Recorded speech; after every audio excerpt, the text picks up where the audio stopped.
What's up, y'all? Welcome back to the Us vs. Them YouTube channel. I'm your host, Vince, and we're going to break down 3 more fights for the upcoming fights this weekend for UFC 319. Before we do that, I wanted to run back one of my picks that I had already this week. We made a pick earlier this week where we went with Brian Battle against Nursultan Ruziboyev. I'm just realizing that fight is going to happen at 185 and not 170, where they both normally fight. So I'm going to run that pick back. We're going to go with the official prediction of Ruziboyev. I'm leaning towards a decision prop on this one, but I think the knockout's live too. I'm not going to get in a full breakdown because we already done that, but we're switching the picks. The first fight we're going to look at today is Gerald Meerschaert versus Mikhail Oleksiejczuk. Meerschaert is sitting at a plus 180 underdog, and Oleksiejczuk is at a minus 235 favorite. Oleksiejczuk has a really boxing-heavy approach. The way he enters the void, or even when he's stalking guys, he's using a lot of head movements, and his hands are up. He looks like a traditional boxer when he's doing it. It is effective. He lands big shots, and he also will kind of get away from traditional striking too, and throw wild looping punches. So he's able to connect on people, and it's, like I said, it's pretty effective. I think he can have some success in the boxing range just because people have had success in boxing against Gerald Meerschaert. When I'm noticing Gerald Meerschaert entering the void or entering the area where it's either defend or strike, he sometimes will leave his hands down, and he kind of seems like he's just caught halfway in between whether he wants to strike, whether he wants to defend himself, or whether he just wants to get the hell out of the way, and he just kind of sits there. So we've seen him get caught a few times when he's doing that, but that doesn't mean necessarily that he's a bad striker. He just, he's not a great striker, but when he enters that void and sometimes he's not doing anything, he's susceptible. Meerschaert's path to victory, what he loves to do is get people to the ground and work his jiu-jitsu and look for submissions. He doesn't play jiu-jitsu, he uses jiu-jitsu in a fight, and I think there's a big difference. When he's on top of guys, he's looking for damage. He's finding it any way he can. He transitions really well, and he's just a hammer on top. Dominic Cruz, in one of his fights, I just have to tell you the quote that he said, and I think it's perfect. He said, "Gerald Meerschaert lets you go where he wants you to go. So if he wants you to get out a certain way, that's where he lets you. But he's already one step ahead of you, whether he's attacking wrists, whether he's just controlling any other way.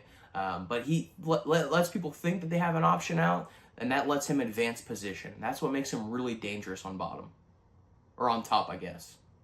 In a lot of the fights that I broke down for Oleksiejczuk, a lot of the fights I broke down, it was a lot of striking battles. I watched this fight with Shara. Who else did I watch? I watched this fight with Cedricus Dumas, or Dumbass, or however you say his name.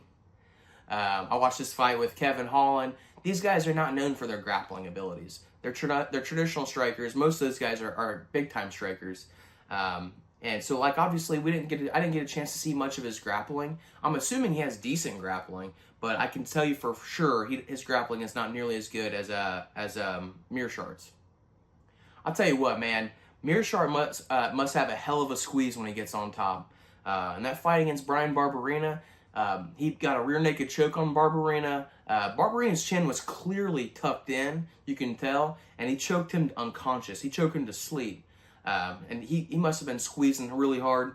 And his fight against Edmund Shabazian, he was on top of Edmund Shabazian for a total of maybe 20 seconds. He locks in that arm triangle, and really quickly he's getting a tap. So he must have a hell of a squeeze when he gets on top. If he gets around somebody's throat, it's game over. One thing I like about Oleksiejczuk is he switched camps to go with the fighting nerds. Obviously, the fighting nerds are super tough. They do a really good job of just preparing fighters, getting them going. They're hammers over there. What do I have to say about the fighting nerds that you probably already don't know? So switching over there, that's a good thing for sure. The one thing, though, that I did notice about Oleksiejczuk is he doesn't really make any in-fight adjustments.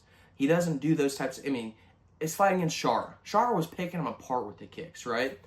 He continued to try to do his boxing. That's it.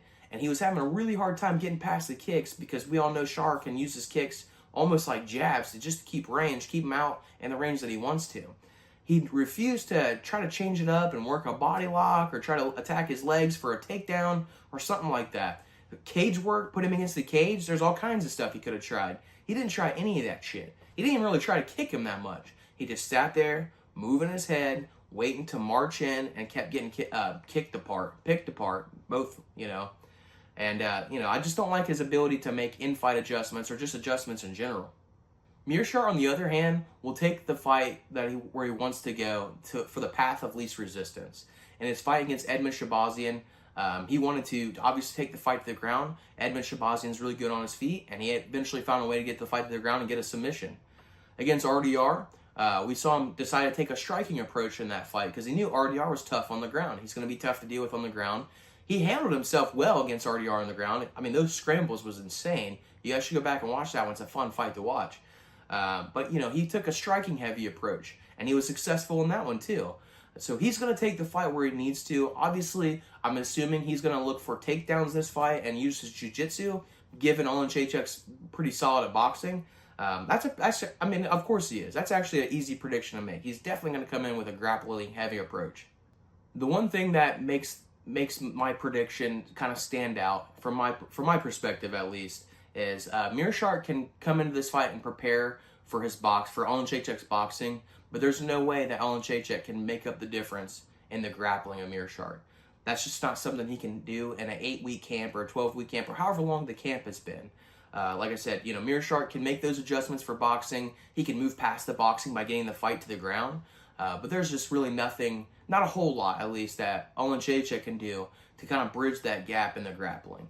And for that reason, I'm going for my official prediction. I'm going Gerald Meerschaert, and I think he's going to find a submission. He's going to get on top. He's going to look to sink that choke in, and once it's in, it's game over. The next fight we're going to break down is Diego Ferreira versus Bobby Green.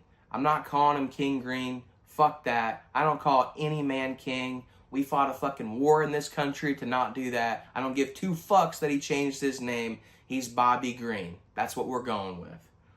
Diego Ferreira is sitting at a minus 158 favorite, and Bobby is sitting at a plus 124 underdog. We all know Bobby Green's style. He has a style where he keeps his hands low. He works in and out really well. He moves his feet really well. He moves his head really well, and he's lightning fast. That's what made this style effective for him. He can keep his hands low, and we all know, if you got your hands low, obviously the jabs and things that are coming from a different angle, and they're unorthodox. It's kind of difficult for a guy to prepare for. There's not a lot of guys at people's camps that fight the way Bobby does. But we also see that there's disadvantages too. We saw him get fucking smoked by Jalen Turner for this style. Jalen Turner caught him with I believe it was an overhand or something, and he got on top of him and he was landing devastating elbows. It was vicious. There's obviously pros and cons to this style. He makes it work for him sometimes, other times, not so much.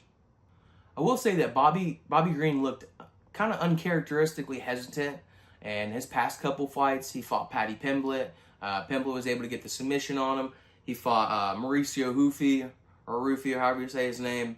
And he obviously, Rufy has a similar approach. He fights like an old school McGregor with his hands down. He's in and out, and he glides a little better than Bobby. It just seemed like it really made him, both fighters seemed like he made him hesitant. And I can't really tell if that's because of the fighters that he fought or if he's just starting to slow down as a fighter. Bobby Green's starting to get up there in age, and his fighting style lends well when he's fast. But we all know one of the first things to go as you get older is your speed. So as he's aging, his fighting style is not going to translate well. Ferreira is not the greatest striker in the world, but he does have speed and he does have power. And the one thing that he does figure out as the fight goes on is his timing. Bobby Green is also going to figure out his timing as the fight goes on. He seems like he figures out his timing pretty quick most of the time in fights. So he's going to come out there and try to figure that out. But as Bobby Green is working on his timing, so is Ferreira. And he's probably more dangerous in his striking if he connects clean. In the past, I really do like Bobby's ability to counter strike. He seems like he baits people in, and they throw, and he gets just out of range and then enters the void and blasts them. He's really good at counter striking. Not only can he counter strike, but he can also go first and third. He can initiate strikes, they throw back, they miss, and then he blasts them again. So his counter striking it's pretty high level. I really like Ferreira's ability to make in-fight adjustments. We saw that against Rebecki or Rombetsky, or however the fuck you say his name. The first round, Rebecki has a very aggressive approach, but we do know that he tends to start to fade away as the fight goes on. Ferreira recognized that I don't think he gave up the first round. He just lost the first round. Rebecca was really aggressive, landing bigger shots, he got a takedown, I believe. But as the fight went on, we saw Ferreira start to make those adjustments. He came out round 2 and decided, well, I think I can do better if I'm pressuring him instead of letting him pressure me. I'm not going to put him on the front foot. I'm going to make him fight on the back foot. And it started to slow Rebecca down. He started to implement damage. And by the round 3, he really started to dominate. And he was actually able to get the finish very late in the fight. He implemented a lot of damage, which goes to show he's always looking to find damage. But more importantly than that, he's willing to make adjustments that he has to make to win the fight.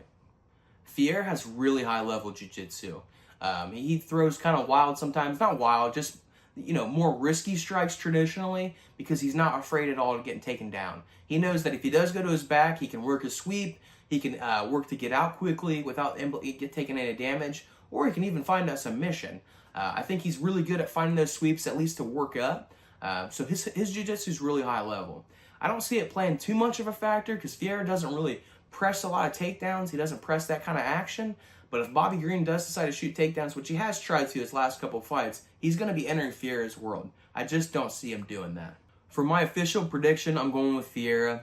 If you look at the guys that he's lost to Grant Dawson, Mateus Gamrot, Gregor Gillespie. The real ones know about Gregor. Beneil Dariush a couple times, and Dustin Poirier. Those are the guys he's lost to. I just don't see Bobby Green joining the small club of people that have beat him. Those guys are high level. Those guys are studs. We all know those guys.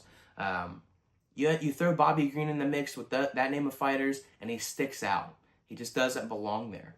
I think he would have a much better chance of winning this fight if this was 4 or 5 years ago. But he has been knocked out pretty devastatingly against Jalen Turner. And Mauricio Rufy had a brain fart. Those were devastating knockouts. And those they were really damaging.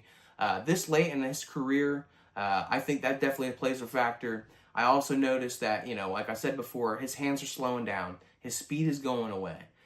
So with that, he doesn't have big power in his hands. So it's not like he's looking for that one big punch. He's looking to throw peppering shots out there, implementing damage, and over time, people just kind of fade away. I just don't see him doing that to Ferreira. I don't see that happening at all. I don't think there's any path to victory for Bobby. So for my official prediction, I'm going Ferreira, and I think he's going to win by knockout. The last fight we're breaking down is Tim Elliott versus Kai Asakura. And god damn it, have I been going back and forth with this one. Before I get into all that, Kai Asakura is sitting at a minus 320 underdog, and Tim Elliott is at a plus 235 favorite. As I'm breaking this fight down, I might be switching my mind as I'm doing it. This is going to be a close fight. That much I can tell you. There was a world where Elliott gets blasted by a knee and gets knocked out, and it doesn't seem close. But if these guys fought 100 times, there's going to be a different winner 50% of the time. I'm going back and forth on this one. If you've watched any of Tim Elliott's fights, that you know that he's kind of super fucking unorthodox style of fighting, especially when he's on his feet. He likes to fuck with people, bouncing on one leg, making goofy faces, talking shit, the strikes that he throws, they're super unorthodox. I definitely don't have enough striking experience to break him down. I don't think a lot of guys do. I don't think Tim Elliott knows what he's going to do next, even. So how the fuck can anybody else figure out what he's going to do next? It's super unorthodox, but the one thing that it is effective. He finds his strikes, man. I tell you what, it's an awkward and hard style to prepare for. It's a style, fuck Bobby Green. This style is really tricky to prepare for. Elliott doesn't do a lot of things orthodox or traditional, which like I said, I think that works to his advantage. This is not boxing. This ain't the sweet science. This is a fucking fight, So anytime you can keep your opponent guessing and still implement damage while not receiving damage, or, implementing more damage than you're getting back, you're winning the fight. But he does something traditional that I really do like, is he's always moving his head. It's always off the center line. So while he's doing all of his goofy shit, the target that you're looking for is also constantly moving. So he makes it really tricky and makes him really hard to hit. Kai Asakura is definitely going to have a speed advantage. He's super fast with his kicks. He's lightning fast with those leg kicks and those body kicks. And those are really going to help him out in this fight. The one thing you want to do fighting Tim Elliott is slow him the fuck down. That dude is always coming forward, always trying to work damage, always trying to find a creative path to knock your head off. Well, not necessarily knock your head off. You don't got that kind of power. But, you know, if you want to take a guy like that and fight a guy like that, leg kicks is definitely going to help. As the fight goes on and you keep investing in those leg kicks, he just can't move around as much. So he's going to be a less mobile target. Obviously, body kicks is going to affect the cardio. So it's going to slow him down that way. So Asakura should at least make a game plan as I'm sitting here in a chair, not fighting at all. But, you know, I think it would be really beneficial for him to implement leg kicks and body kicks early on and often. One thing that I noticed about Kai Asakura, I watched a few of his fights from Ryzen. I watched, obviously, his fight with Pantoja. He doesn't do nearly as well with his striking when he's on the back foot. Most guys are able to kind of mask that by still throwing something out there. But you should see him, go back and watch his fights, any of his fights. If a guy's pressuring and throwing a flurry of punches at him, he really, really struggles with this. He'll try some counter strikes, but he's really focused on keeping himself safe. He has a much more traditional style, which obviously means hit and don't get hit. But Tim Elliott does not have that style. He's going to enter the void and expecting to get hit, but also thinking about getting his own shots in. A kind of an X factor in this fight is Kai Asakura in general. But this is only a second fight in the UFC. It's only a second fight at the flyweight division. When he was at Ryzen, he fought his entire career at 135. So, he made the cut to 125 already. I'm sure he learned how to do it and do it a little more efficiently and do it better to reserve his energy. But this is only a second time cutting to 125. That extra 10 pounds is a lot. Like I said, guys, this is a super tricky fight to predict. I'm not confident in my pick at all. Anybody on YouTube, I'll tell you this. Anybody on YouTube that says they're confident in this pick is a full of shit. Nobody is confident in this pick. That's why I'm definitely not going to touch it in the parlay. It's going to be a fun fight, don't get me wrong. But my initial gut reaction after breaking it down was to go with Tim Elliott, the underdog. So that's what I'm going to do. I'm going with Tim Elliott. I think that his style of fighting is just too hard to predict. It's too hard to prepare for. Kai Asakura does have really nice knees. He has a couple body shot KOs. He landed a couple really nice knees against Pantoja. So I think that there's a possibility that he could land one of these knees and get a knockout. But in my head, I'm looking at it and I'm like, you have a fighting style versus a technique. I'm going with the guy's fighting style over one specific fighting technique. And that's just why I'm leaning with Tim Elliott. My official prediction, I'm going Tim Elliott by decision. But I think the Kai Asakura knockout, like I said, that prop is also live too. All right, you wild motherfuckers, that's all I got for you. I can't believe you guys can see me today with my camo on. But here I am, floating head, talking to you. That's all I got. I'm fucking tired still. We've been staying up super late breaking these fights down. I want to give you guys the best picks that are available on YouTube. So I do my due diligence. I'm doing my research. But I'm tired, so I'm out.